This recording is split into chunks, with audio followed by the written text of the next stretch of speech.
Hello friends, Shashi Agarwal channel के अंदर मैं doctor Shashi Agarwal welcome you all.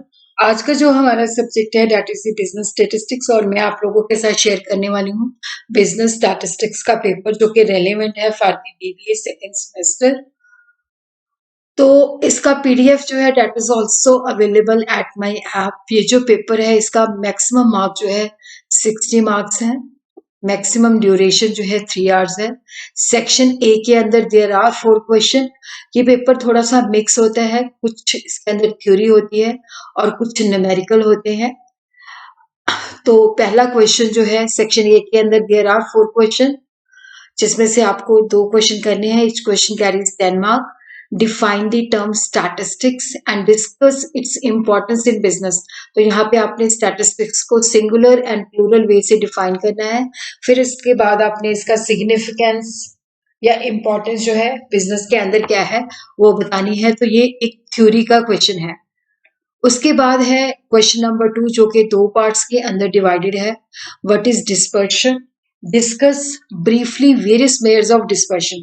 तो जहां पे उन्होंने पूछा है कि डिस्पर्शन का मतलब क्या है और डिस्पर्शन की वेरियस मेयर जो है उसको बताइए। तो ये 5 मार्क्स क्वेश्चन है। 5 मार्क्स का आगे न्यूमेरिकल है। Calculate the standard deviation for the data given below. तो ये कंटिन्यू सीरीज का है, इसको आपने बहुत ही ध्यान से करना है। प्रीवियसली मैंने पेपर चेक किए थे और बच्चों ने स्टैंडर्ड डेविएशन करते हुए बहुत सारी गलतियां कमिट की थी और जिसकी वजह से उनका आंसर गलत हो गया था। तो इसको आपने बहुत ही ध्यानपूर्वक जो है सॉल्व करना है।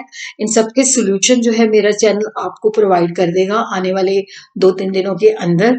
नेक्स्ट क्वेश्चन जो है जो find Carl Pearson's coefficient of correlation between sales expenses of the following 10 firms।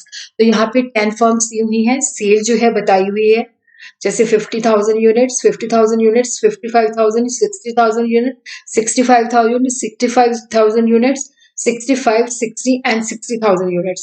उधर एक्सपेंसेस जो है 1100 यूनिट्स, 1300 यूनिट्स, 1400 यूनिट्स, 1600 यूनिट्स। तो इस तरह से क्या है कि सेल और एक्सपेंस के अंदर जो है हमें कोफिशिएंट ऑफ कोरिलेशन जो है निकालना है। आर की वैल्यू हमने कार्ल पियर्सन के मेथड से निकालनी है।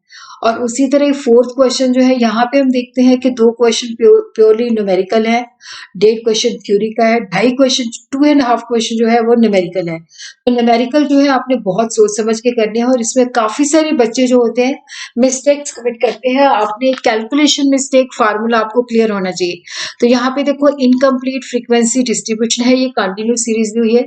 तो यहाँ पे एफ की जो वैल्यू है फ्रीक्वेंसी, जैसे 0 to 10 में 4 फ्रीक्वेंसी है, 10 to 20 16 है, 20 to 30 जो है मिसिंग है, 30 to 40 भी नहीं दी हुई, 40 to 50 भी नहीं दी हुई, 50 और 60 के बीच में 6 है, 60 और 70 के बीच में 4 है। तो इस तरह की क्वेश्चन जहाँ पे मिसिंग फ्रीक्वेंसी होती है, जैसे यहाँ पे देखो 3 वैल्यू मिसिंग है तो हमें इन्होंने 3 एडिशनल इन्फॉर्मेशन दी हुई है।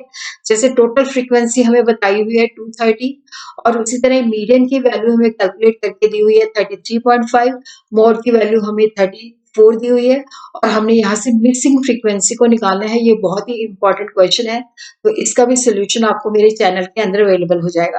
तो यहाँ से आपने करने हैं 2 क्वेश्चन। उसके बाद सेक्शन बी के अंदर पहला क्वेश्चन जो है वो है theoretical। explain the language method and binomial method of interpolation and extrapolation with the help of example। तो इसको ये थ्योरी है। उसके बाद है in a survey a person has collected income and expenditure food of 10 families which being selected at random। the particulars are as follows। income rupees में दी हुई है 120 90 80 150 130 140 110 95 75 105। उसी तरह एक्सपेंडिचर हमें बताया हुआ है 40 36 40 45 40 44 45 38 50 एंड 35। यहाँ पे हमने x1 y y on x दोनों निकालनी है।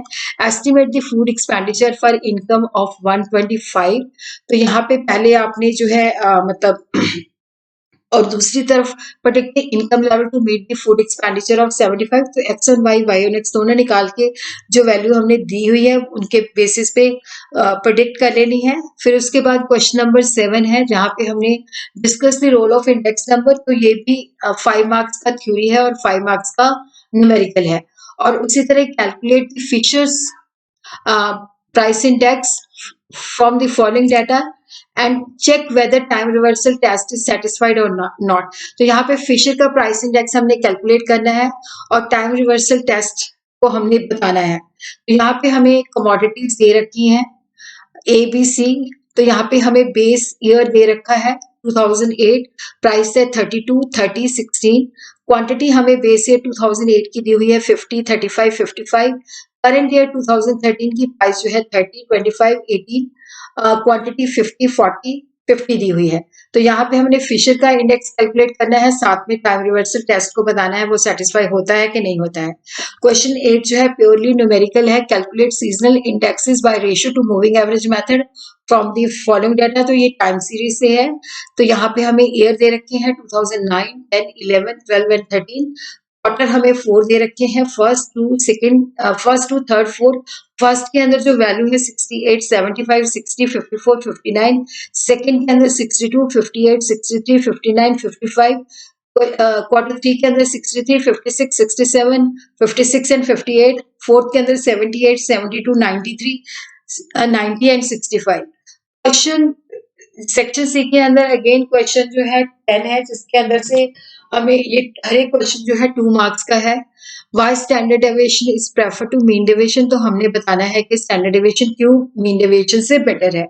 और उसी तरह मीडियन जो है पोजिशनल एवरेज है, तो ये एक्सट्रीम वैल्यू से इफेक्ट नहीं होता। तो हमने बताना है median is not affected by the extreme values unlike arithmetic mean. फिर हमने सीजनल कंपोनेंट के बारे में डिफाइन करना है। फिर हमने डेफिनेशन देनी है स्टैटिस्टिक्स की सिंगुलर एंड प्लूरल सेंस के अंदर। फिर हमने बताना है कि जैसे इंडेक्स नंबर को कंस्ट्रक्ट करते हैं तो बेस ईयर को हम किस तरह से चूज करते हैं। फिर उसके बाद हमने बताना है what are the various types of correlation, define mode and discuss its uses, define range and coefficient of range, define rank coefficient of correlation and what do you mean by interpolation. कई बार देखो जो इसके short question होते हैं उनके अंदर भी कुछ न्यूमेरिकल पार्ट दिया होता है।